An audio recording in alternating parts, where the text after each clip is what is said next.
My message is traditional masculinity. My message is to stand up and say what you mean and mean what you say. And even going to the gym nowadays is an act of defiance, because when you have a man who's built with any degree of principle, you say no to things.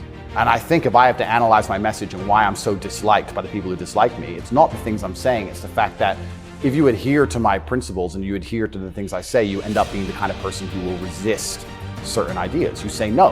What kind of man never says no? Name a man who never says no.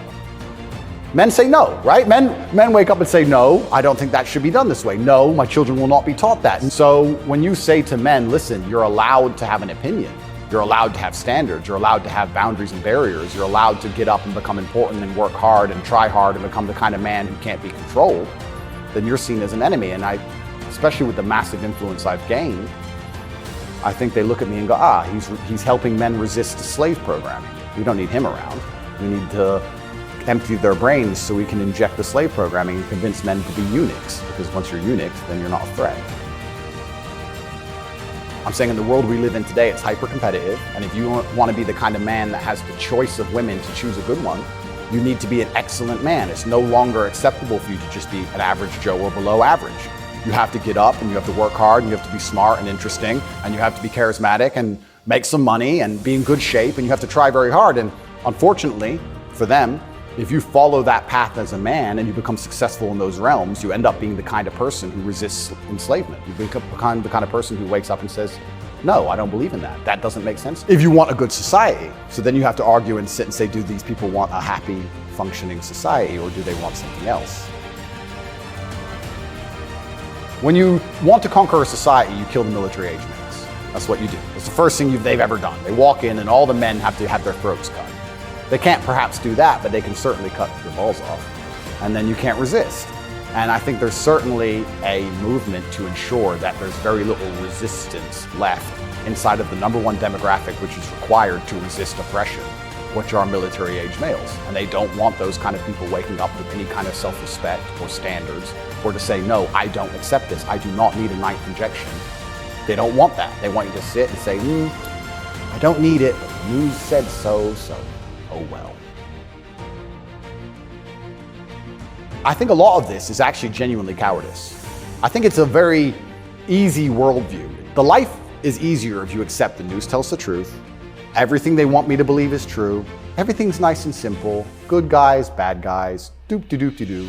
And if you want to actually wake up, it takes a degree of bravery, because then you have to destroy your entire worldview, everything you've ever understood and everything you're told, and you have to really look at the world and go, oh, this is a mess.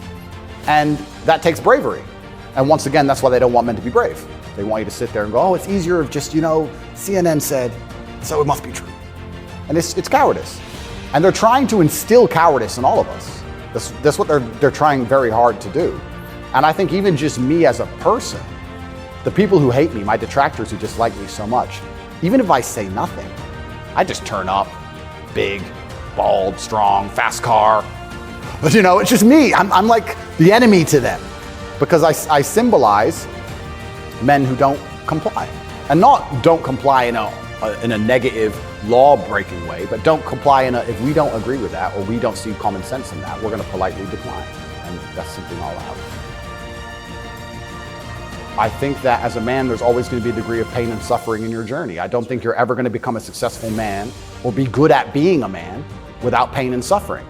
And there's many times in my life where something terrible happened to me, and at the time, if I could change it, I would have. But retrospectively, you kind of look back and go, you know what, that is what God decided I needed to become who I became. So all of the pain and all the suffering I've ever gone through in my life ended up, in the end, building me into the person I am, and I'm proud of who I am.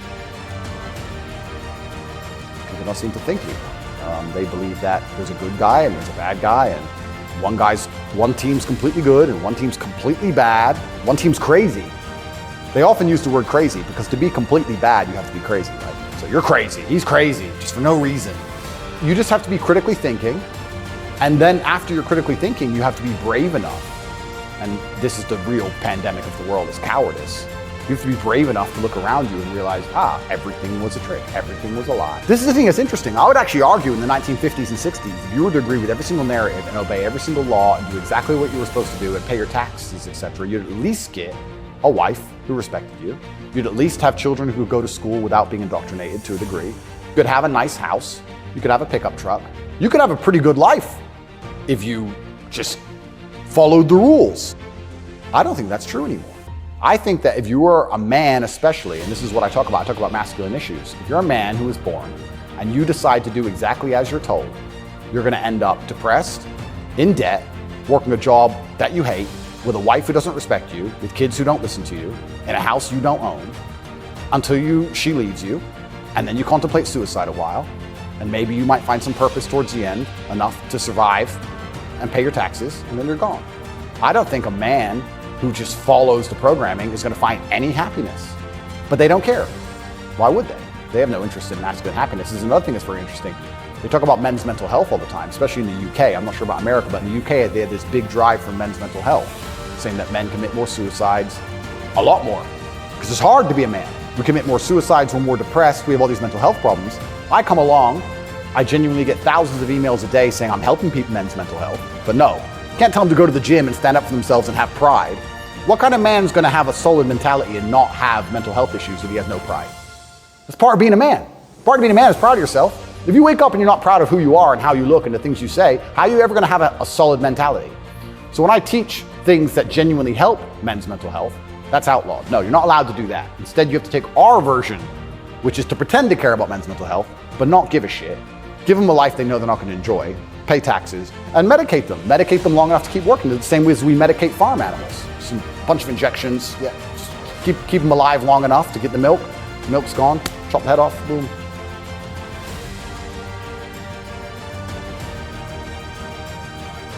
When I say depression isn't real, I'm saying that because I don't believe in things that can take away power from me. If I believed in depression, I would have been depressed in jail. But I can't be depressed if I don't believe in it. If you don't believe in ghosts, how can you be haunted? You have two people in a haunted house. One believes in ghosts, one doesn't. There's a knock in the night. One wakes up, calls an exorcist, is terrified, looks for a ghost. The other guy doesn't believe in ghosts. Knock in the night. Goes back to sleep. It's the belief in the ghost that gives it the power. If I don't believe in depression, I believe in feeling depressed. Sure, we're humans, we have emotions. Sometimes we feel depressed, sometimes we feel happy. I don't believe in the idea of becoming a depressed person who has depression. I don't believe in that. I don't think that's possible for me. So if I don't believe in it, how can it happen? I don't believe in depression. So why would I not adopt the mindset that makes me the most capable predator I can possibly be? Why not adopt the mindset that makes me as competent and as fearsome as possible? If you have to install software in your own mind, why would I not install software that makes me capable of not only driving a Bugatti and flying on private jets, but sitting in a Romanian dungeon covered in cockroaches? I need to be able to do all of it. So why would I believe in something that made me incapable? I don't believe in depression because I think that even the belief in and of itself, when you feel depressed, you'll start to consider, maybe I have depression. Then you go see a psychiatrist who tells you you have depression and they want you on pills. It's the belief that goes down the spiral. If I feel sad, I go, I'm depressed today, I'll be fine tomorrow.